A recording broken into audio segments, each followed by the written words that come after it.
Vamos a estar meditando en esta hermosísima porción bíblica, pero centrando toda nuestra atención en lo que dice el versículo número 7. ¿Ya lo tiene? ¿Lo leemos juntos este versículo? Dice: en quien tenemos redención por su sangre, el perdón de pecados según las riquezas de su gracia. Algunos la cuelgan en el espejo retrovisor de su vehículo. Otros más la sujetan a una cadena y la hacen descender sobre su pecho. Algunos más la usan porque está de moda y hay de diferentes tamaños, texturas, pero otros más la usan como un amuleto. Unos más porque así les enseñaron y tengo que usarla. Algunos la usan porque se consideran muy religiosos, pero también otros más la usan contra la protección del mal. Pero la gran mayoría la usa sin saber por qué. En aquel entonces, la cruz era un símbolo de humillación, un símbolo de rechazo, de desprecio, y era un método que se usaba para castigar a los delincuentes. Los romanos habían tomado esta práctica de dos pueblos, uno eran los persas y otro los fenicios. Si ustedes le preguntaran a un judío qué significa para él la cruz, simplemente diría: es el lugar de maldición, porque así estaba considerado en aquel entonces, en donde los criminales más despiadados y más crueles tenían que ser crucificados para pagar sus pecados o sus males. La crucifixión era una sentencia prolongada. Entre más se prolongaba, era mejor. Pero los verdugos romanos de aquel entonces como que habían ya perfeccionado la técnica. Era una tortura lenta que permitía a los sentenciados una agonía larga, dolorosa, donde muchos morían. Jesús experimentó los horrores de la cruz. A ver, si es un lugar de maldición, ¿cómo alguien que no tenía nada que reprocharle iba a subirse a una cruz que estaba exclusivamente hecha para los malditos? No lo entiendo. Pero así fue. Y en ese momento no importaba nada. Había un objetivo, tanto de los religiosos como de los ingratos. Y el grito era unánime: crucifícale, mátenlo, no tiene por qué vivir. La cruz era para los malditos. Qué paradoja. El justo pagando por los injustos. Pero antes de que él fuera posesionado en esa cruz, en el Gólgota, el camino que tuvo que caminar nuestro Salvador fue largo. Es más, yo no diría largo, fue muy largo. Fue tortuoso. Pero antes de todo eso, fue llevado entre empujones, ofensas, escupitajos, golpes, delante de las autoridades. Tanto las autoridades religiosas como las autoridades políticas no querían a Jesús. Jesús se había convertido en un peligro, como lo es ahora para mucha gente. Ante Caifás lo acusaron falsamente. Y uno que se decía su amigo, lo abandonó y lo negó 3 veces. A ver, Pedro, ¿No te acuerdas que habías dicho que si aún fuera necesario tú irías a la muerte con él? ¿Dónde estás? ¿Y los demás discípulos dónde están? Huyeron. Todo había acabado. Fue un buen sueño.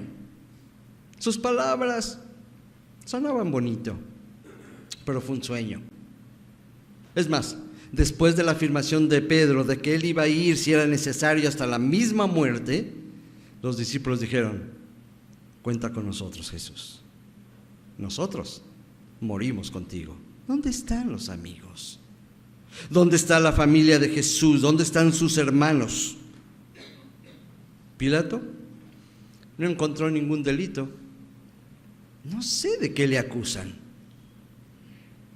No he encontrado ni un solo delito de este varón. Y el pueblo dijo: no nos importa si lo encontraste o no. Pero ¿sabes qué? Si quieres soltar a alguien, suelta al delincuente, al traidor, al matón que está atrás de ti, llamado Barrabás. ¿Se imaginan la escena? Aquel que había entregado su vida, aquel que había dado todo por los suyos, ahora estaba completamente solo. No había amigos, no había familia. ¿Dónde están aquellos que decían que morirían con él? Qué trágico. Soltaron un verdadero criminal y en su lugar colgaron a alguien que no lo merecía, al Hijo de Dios, al Mesías prometido. Después de esto, siguieron los insultos, siguieron los golpes, y el escarnio no se hizo esperar. Escupitajos, y después dice Pilato: hagan lo que quieran, pero antes lo voy a azotar. En aquel entonces, el castigo consistía en 40 latigazos. Pero era tan bueno el pueblo judío que por misericordia únicamente le dieron 39. Déjenme explicarles en qué consistía el látigo en aquel entonces. El látigo eran unas tiras de cuero que estaban sujetas a un asa de madera. Y al final de estas cuerdas de cuero había metal afilado o huesos con cierta curvatura. Cada vez que se lanzaba el latigazo, no nada más era el golpe, rasgaba su espalda, brotaban los pedazos de carne. Yo digo, a ver, ¿merecía? Pero él, dice en Isaías 53, él guardó silencio.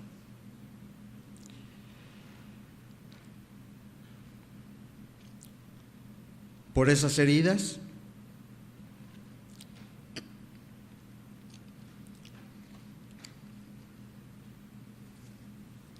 no únicamente salía la carne, salía la sangre, sino salía la propia vida. Había una agonía desde ese entonces. La vida se le estaba yendo. Inmediatamente le dijeron: carga esa cruz y llévala hacia el monte. Estaba desgastado física y emocionalmente. No podía cargarla. Iba pasando uno y le dijeron: ayúdale. La cruz fue el medio que Dios usó como el altar de sacrificio, pero esta vez no había un cordero de 1 año, puro, sin mancha, perfecto. ¿Recuerdan esa ocasión Cuando el Señor le dice a Abraham, dame a tu único. Una historia de veras hermosa, pero difícil. Yo me imagino a Abraham cargando a su hijo y llorando. Señor, es lo único. Quizá iba pensando por qué no lo dijo.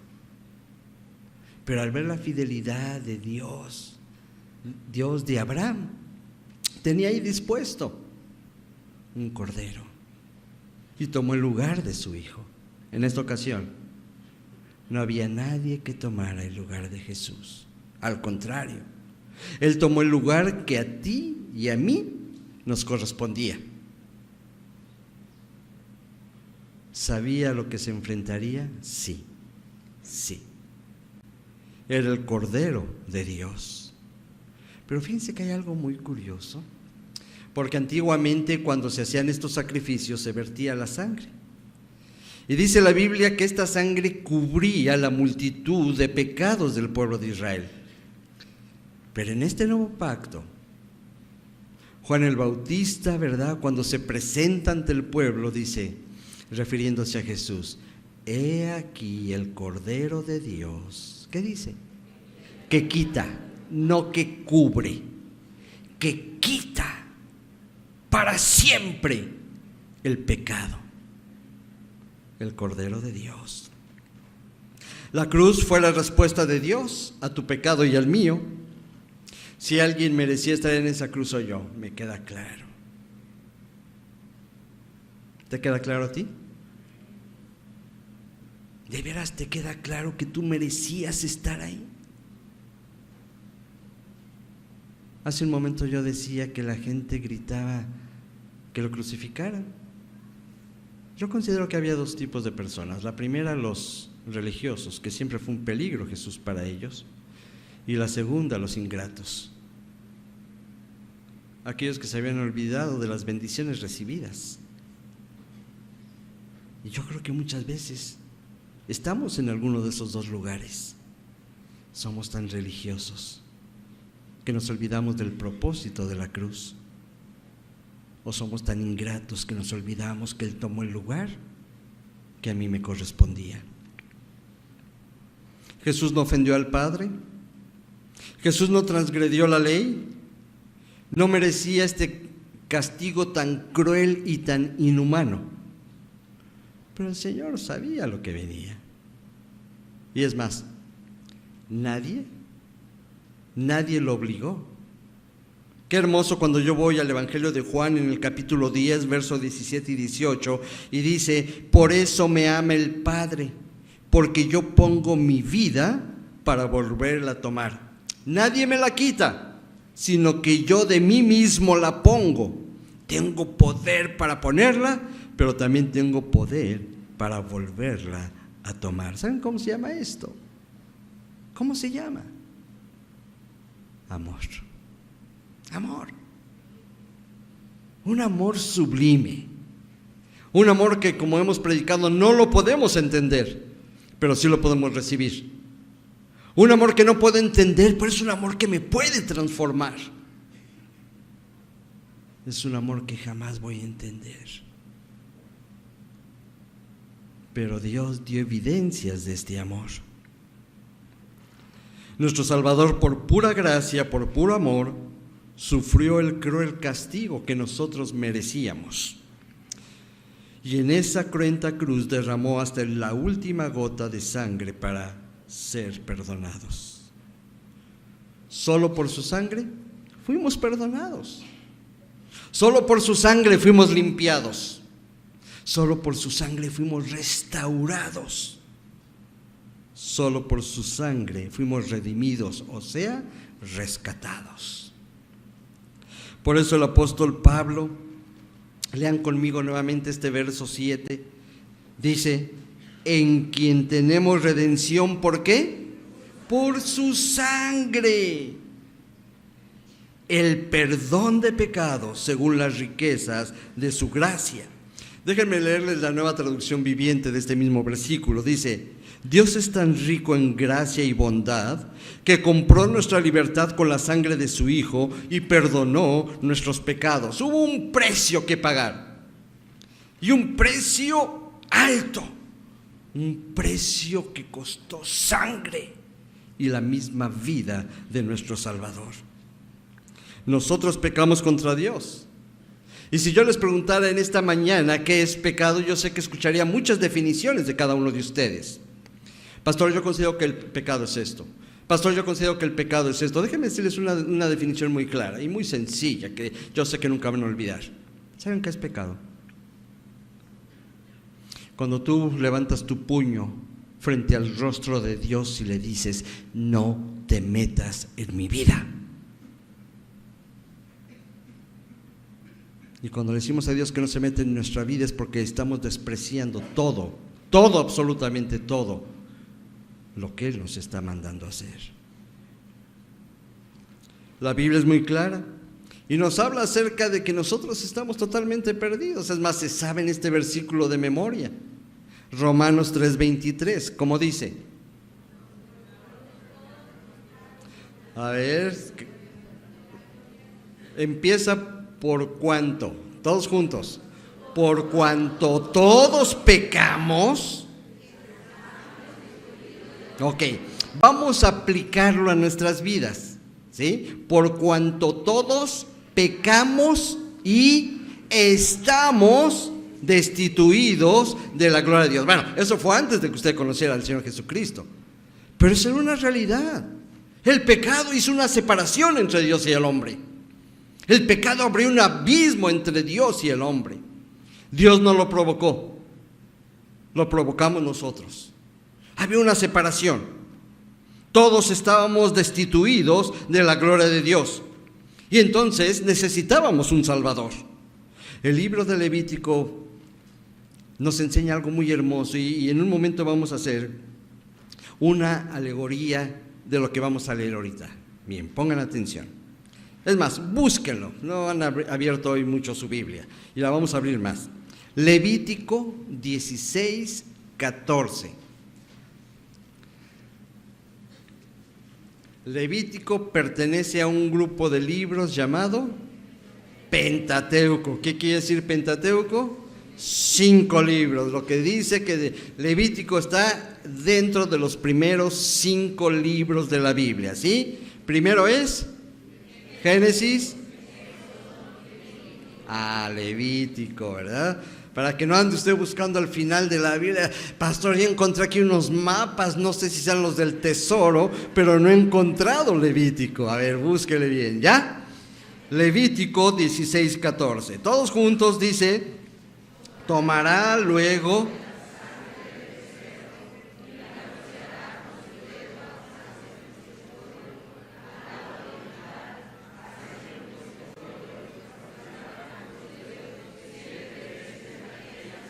¿cuántas? Acuérdense que no debemos tomar esto literalmente 7 veces. Está como cuando al Señor le pregunta a Pedro, ¿verdad? ¿Cuántas veces tengo que perdonar? Como luciéndose delante del Señor. ¿Cuántas veces? ¿Verdad? No, pero él mismo se contesta y dice: 7 veces. Dice: no. Te quedaste corto, Pedrito. ¿Cuántas eran? 77. Ahorita yo estoy viendo que desde aquí unas cabecitas. 70 por 7, 70 por 7, 70 por 7, 70. ¡Ay! 490. ¿Ya escuchaste, viejo? Ya llevas 484. Bueno, no podemos tomarlo literalmente, pero la sangre tenía que ser esparcida 7 veces. Es una alegoría de las 7 veces que el Señor Jesucristo derramó su sangre. Vamos a verlo, porque esto me pareció muy, muy, muy hermoso. ¿Cuándo fue la primera vez que el Señor Jesucristo derramó su sangre? A ver si alguien ahorita me contesta acertadamente, lo invito a comer a casa de mi hermano Manuel. Amén. Al fin que él hace unos tacos de mayonesa deliciosos, deliciosos. A ver, búsquelo. Lucas 22:44. Es la primera vez donde el Señor Jesucristo empieza a derramar su sangre.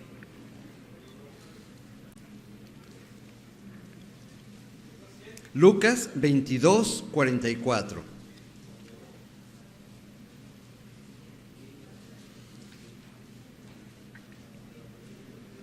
¿Lo leemos? ¿Cómo dice? Y estando en agonía, oraba más intensamente, y era su sudor como grandes gotas de sangre que caían hasta la tierra. ¿De qué tamaño sería la agonía de mi Salvador?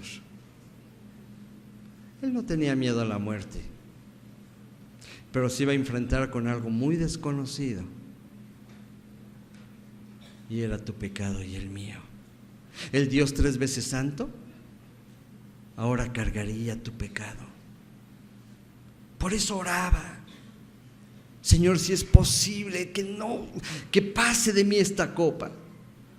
Yo no quiero, pero mi Dios, quiero decirte algo: que no se haga lo que yo quiero, sino lo que tú quieres.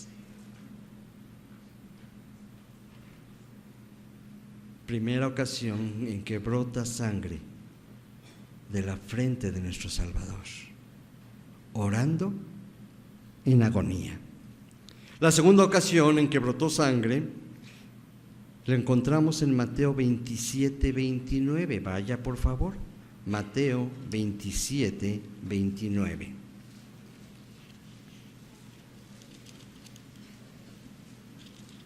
Amén. Todos juntos, por favor. ¿Ya? Empezamos. Y pusieron sobre su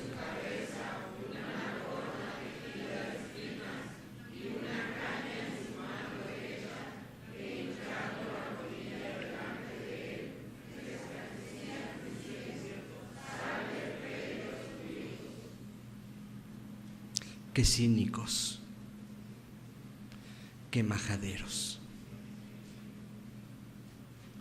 Lo estaban coronando con una corona de espinas. Pero no crean que cuando le pusieron la corona se la pusieron delicadamente.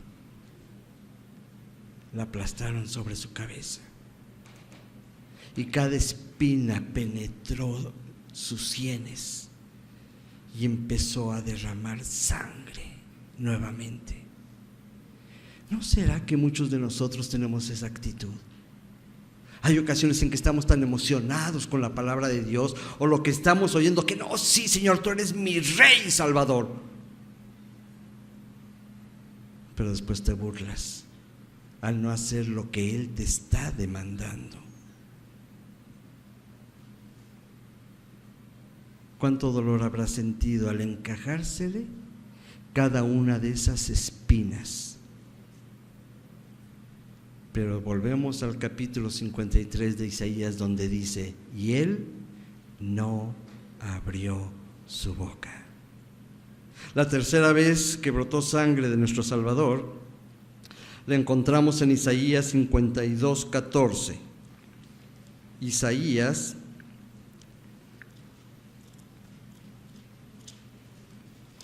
52:14. ¿Ya lo tienen?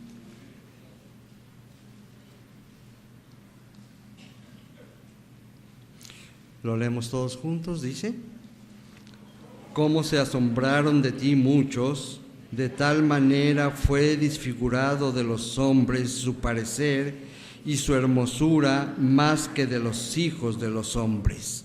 El capítulo 53 dice que estaba irreconocible. ¿Cuántas noticias luego no escuchamos, verdad? De los delincuentes que, para que no identifiquen a una persona, golpean tanto a la víctima que quedan desfigurados. Yo me pregunto, ¿cuánto habrán golpeado a mi Salvador que no podían reconocerlo?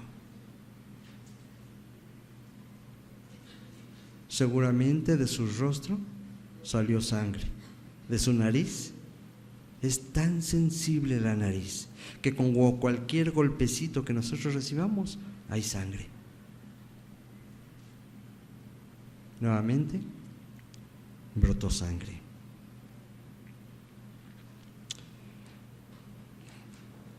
La cuarta vez que brotó sangre fue cuando le arrancaron su barba. Isaías 56.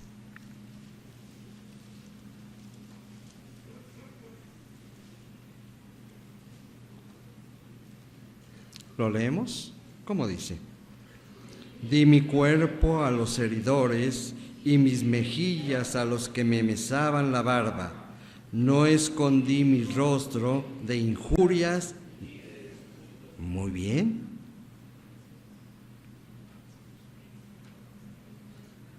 No nada más dio su espalda para ser lacerado, sino también su rostro.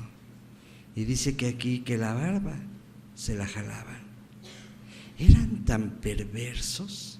¿Recuerdan que después de todo esto lo cubrían con ese manto escarlata y con la vara le golpeaban la cabeza? Y le quitaban ese manto y le preguntaban: ¿quién te pegó? ¿Qué? Me llena de coraje. ¿Hasta dónde el Señor tuvo que padecer única y exclusivamente por amor a usted y por amor a mí?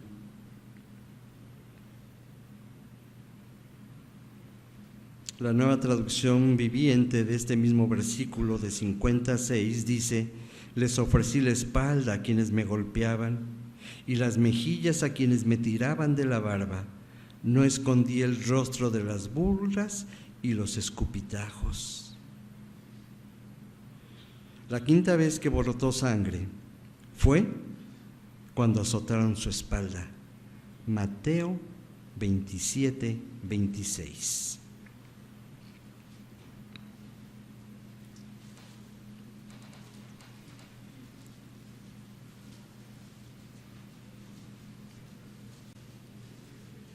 Dice: entonces le soltó a Barrabás y habiendo azotado a Jesús, le entregó para ser crucificado. Habíamos hablado, ¿verdad?, de cuáles eran las características de estos látigos, que no nada más era el golpe, sino desprendían la carne. Yo creo, y estuve meditando en esto, yo no sé si alguna vez ustedes vieron la película La Pasión de Cristo. Yo nunca la he visto, nunca, ni mi esposa. Vimos una escena y quedamos horrorizados. Pero leí algunas críticas y dice: esto que vieron en la película no se compara, no se compara. De cada pedazo de carne que brotaba, salía sangre, se escapaba la vida, pero cada pedazo de carne decía: perdónalos, perdónalos, estoy aquí porque los amo. Cada latigazo provocaba un profundo gemido de dolor, pero también un profundo gemido de amor. La sexta vez que brotó sangre la encontramos en Mateo 27, 35. ¿Listos? ¿Cómo dice? Repartieron entre sí sus vestidos, echando suertes para que se cumpliese lo dicho por el profeta: partieron entre sí mis vestidos y sobre mi ropa echaron suertes. Vámonos ahora al Salmo 22, 16, por favor. Salmo 22, 16.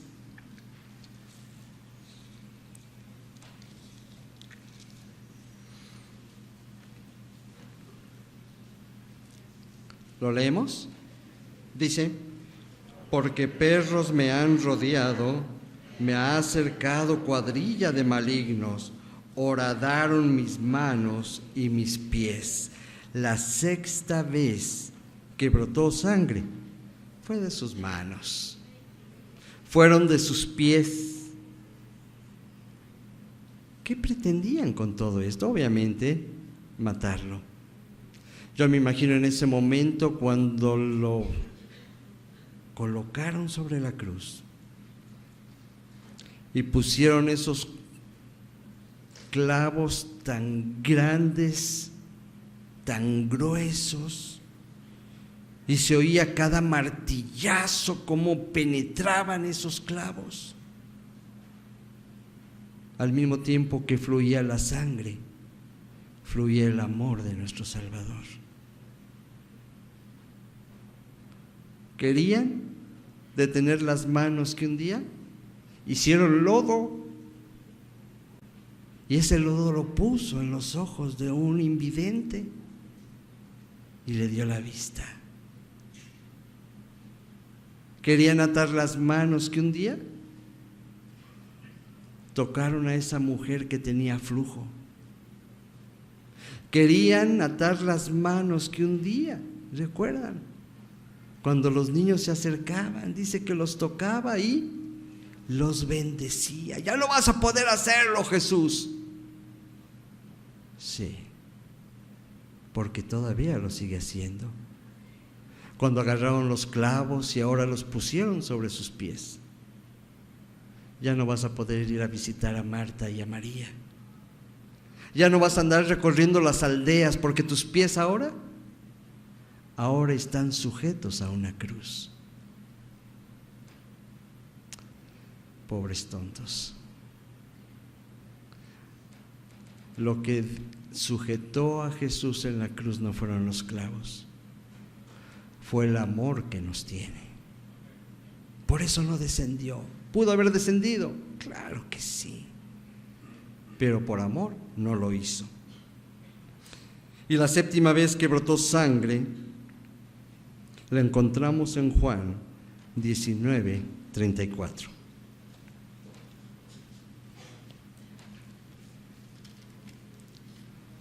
Juan 19:34. Todos juntos, dice: pero uno de los soldados le abrió el costado con una lanza y al instante salió sangre y agua. Una señal inequívoca de que el Salvador había muerto. Lo último de su sangre había sido derramada. No cabe duda que hasta una sola gota de su sangre tiene el poder para limpiar, para salvar. Pero aquí fue un torrente. Toda su sangre, la preciosa sangre de nuestro Salvador, se vertió a través de sus manos, de sus pies, de sus sienes, de su rostro y de su costado. La razón, una sola: darnos libertad, darnos vida abundante, rescatarnos de una muerte segura.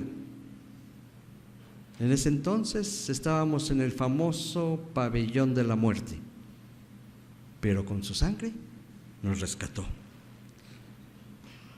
Dice en Hebreos 9:22: y sin derramamiento de sangre no hay perdón. Esta frase de derramamiento de sangre, mis amados hermanos, se refiere a una muerte. Entonces, si alguien no moría por mí, yo no podía alcanzar salvación. Por eso Pedro escribe en su primera carta, y yo se los leo, pero para los que anotan, primera de Pedro 1, del 18 al 20, dice: pues ustedes saben que Dios pagó un rescate para salvarlos de la vida vacía que heredaron de sus antepasados. No fue pagado con oro ni plata, los cuales pierden su valor, sino fue con la preciosa sangre de Cristo, el Cordero de Dios, que no tiene pecado ni mancha. Dios lo eligió como rescate por ustedes, mucho antes de que comenzara el mundo. Pero ahora, en estos tiempos, en estos últimos días, Él ha sido revelado por el bien de ustedes. Este glorioso acto de amor hizo algo muy hermoso. Dios estaba de este lado y el hombre estaba de este lado, y en medio había un abismo. Pero llegó un puente, un hermoso puente llamado Jesús, y nos unió con Dios. No unió a Dios con nosotros, nos unió a nosotros con Dios, porque nosotros habíamos ofendido a Dios, nosotros habíamos hecho lo malo delante de Dios. Pero esa muerte en la cruz valió para el perdón de nuestros pecados. Quiero dejar muy claro: fuimos salvos no porque lo merezcas, no por tus obras. Pablo es muy claro y dice: ¿saben qué? No es por obras, no es por obras, para que no te sientas superior a nadie. Sí, es por amor. Tampoco es porque hayas nacido en un hogar cristiano, no.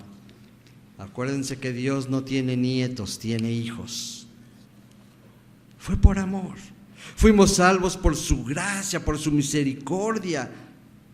Fue algo gratuito. Y esto es para que aprendamos que no fue por nosotros. No hicimos nada, no hiciste nada. El mismo Pablo en esta carta, ahí mismo en Efesios 2, véanlo, Efesios 2, verso 8. ¿Ya lo tienen? ¿Cómo dice? Porque por gracia, ¿por medio de qué? Y esto no es de vosotros, es un regalo de Dios, dice la Nueva Versión Internacional, la Nueva Versión Viviente, la Nueva Traducción Viviente. Dios los salvó por su gracia cuando creyeron. Ustedes no tienen ningún mérito en eso, es un regalo de Dios. ¿Cuál es el propósito de todo esto? Regresamos al capítulo 1, pero ahora vamos a leer el verso número 4. ¿Cómo dice? A ver, ya se habían perdido algunos de mis hermanos en la cita. Volvemos al capítulo 1 de Efesios, verso 4. Dice: según nos escogió en Él antes de la fundación del mundo. ¿Para qué? No podemos relacionarnos con Dios si en nuestra vida hay pecado. No podemos relacionarnos con Dios si seguimos todavía actuando de una manera que ofende a Dios. Yo no puedo relacionarme con un Dios que es 3 veces santo. Por eso era el temor de mi Señor, el enfrentar a mi pecado, cargar con mi pecado. Dios no se relaciona con el pecado, Dios se relaciona con el pecador. Y por eso fuimos llamados, para que Él nos presentara, como dice lo que leímos, santos y sin mancha. Esto describe el verdadero propósito del resultado de la relación de nuestro Señor Jesucristo. Los injustos fuimos declarados justos. Los pecadores indignos ahora somos declarados dignos, pero en su salvación, no en lo que yo pude haber hecho, porque fuimos escogidos por Él.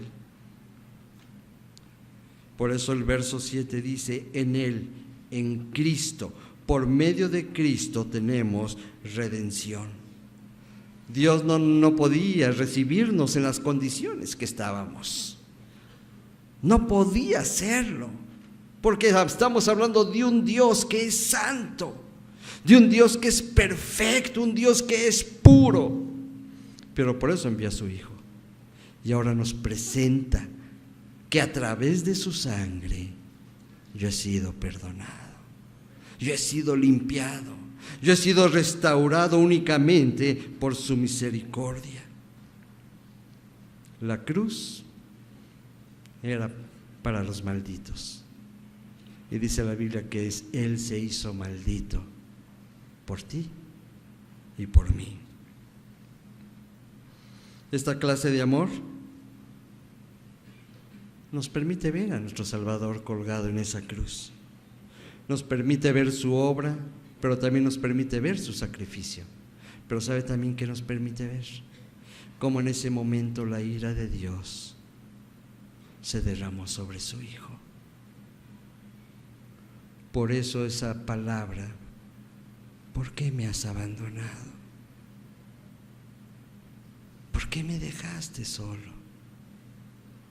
Delante de Dios no puede haber pecado. ¿Cómo está tu vida delante de Dios?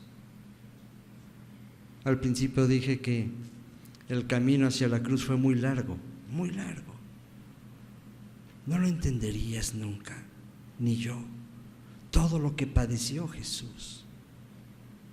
Pero antes de que tú iniciaras ese camino, Jesús te dijo: yo lo voy a recorrer por ti, pero te van a golpear, te van a escupir, te van a dar 39 azotes y te van a desgarrar la espalda.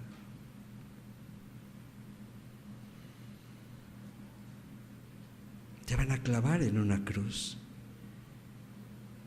Vas a morir. ¿Por qué, Jesús? Por ti. Dios evitó que tú sufrieras y Él cargó con tus pecados. Nuestro Señor Jesucristo resistió hasta donde nadie nunca ha resistido, evidenciando así su profundo amor.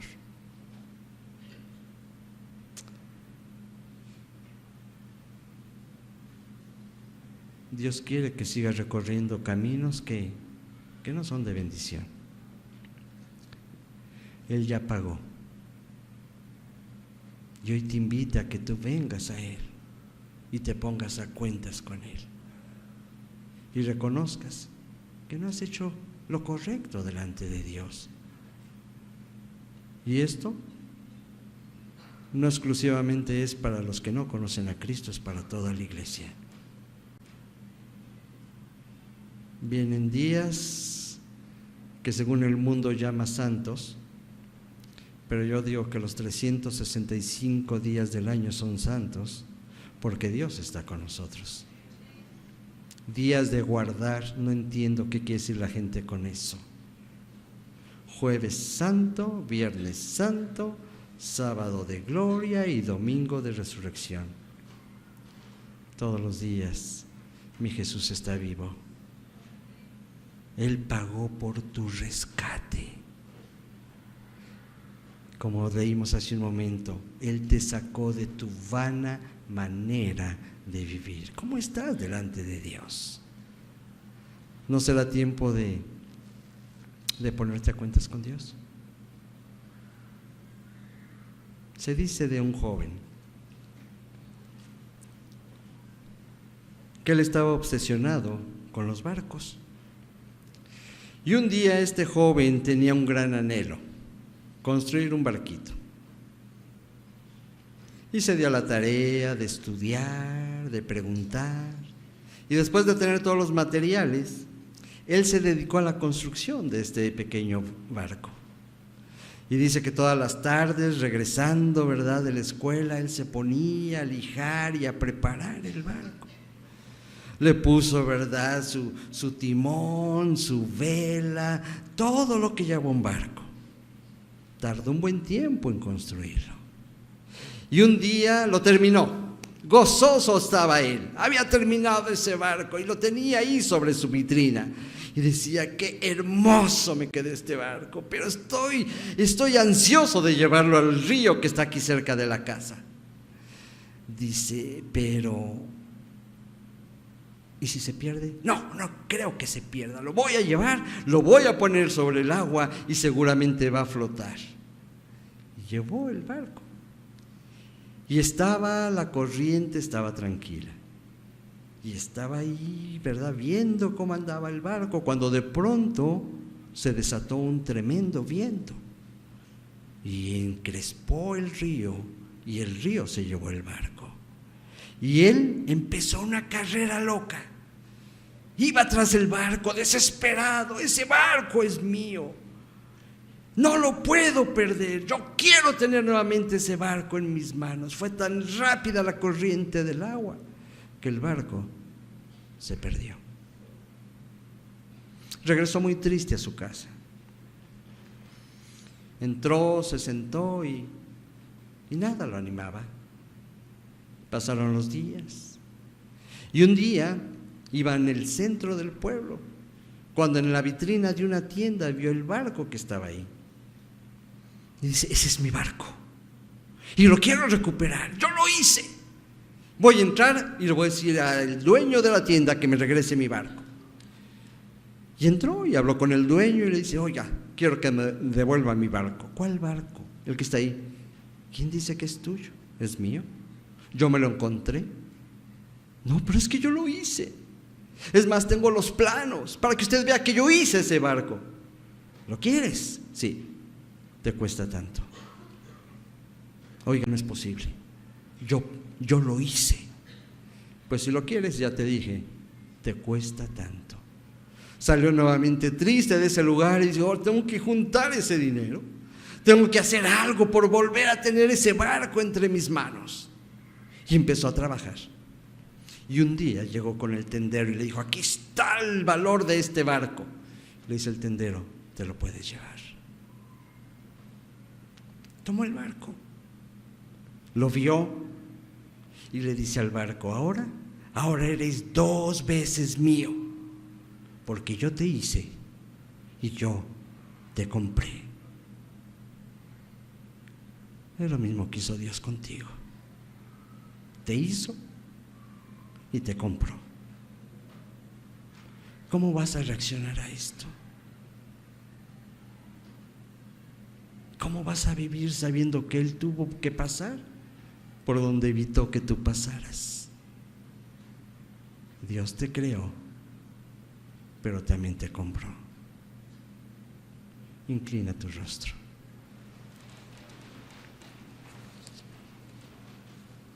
Si tienes algo que decirle a Dios, habla con Él.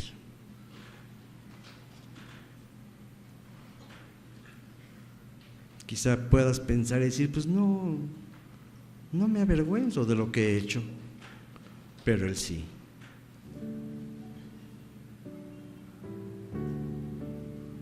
Porque siendo hijos de Dios, tenemos que vivir una vida diferente. Tenemos que vivir una vida que agrade a Dios.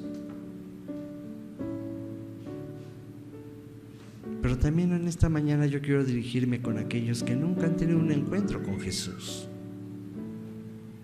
que nunca le han abierto su corazón.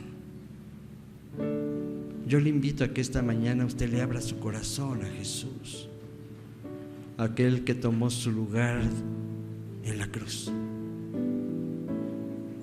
Y se ha entendido el significado de la cruz, que fue muerte para salvación. Yo le invito a que esta mañana usted haga una decisión por Jesús.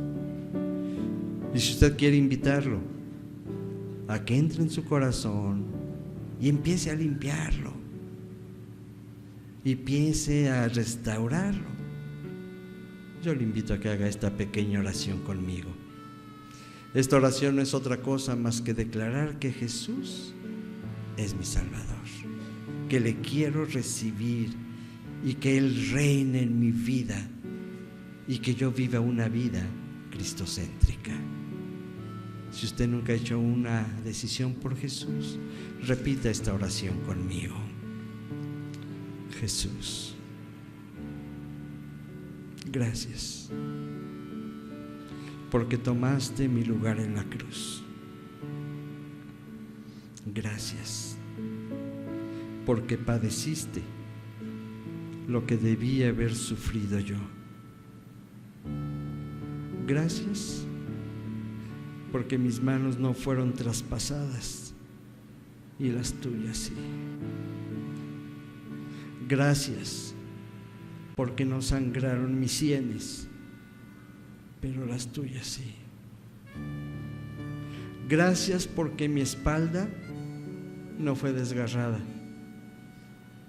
pero la tuya sí. Solamente te digo gracias. Pero también te ruego que me perdones. Y en esta mañana reconozco mi pecado. Perdóname, Jesús. Perdóname. Te entrego mi corazón. Te entrego mis pensamientos. Te entrego mi vida. Recíbelos. Y gracias por tu sacrificio. En el nombre de Jesús. Amén y amén.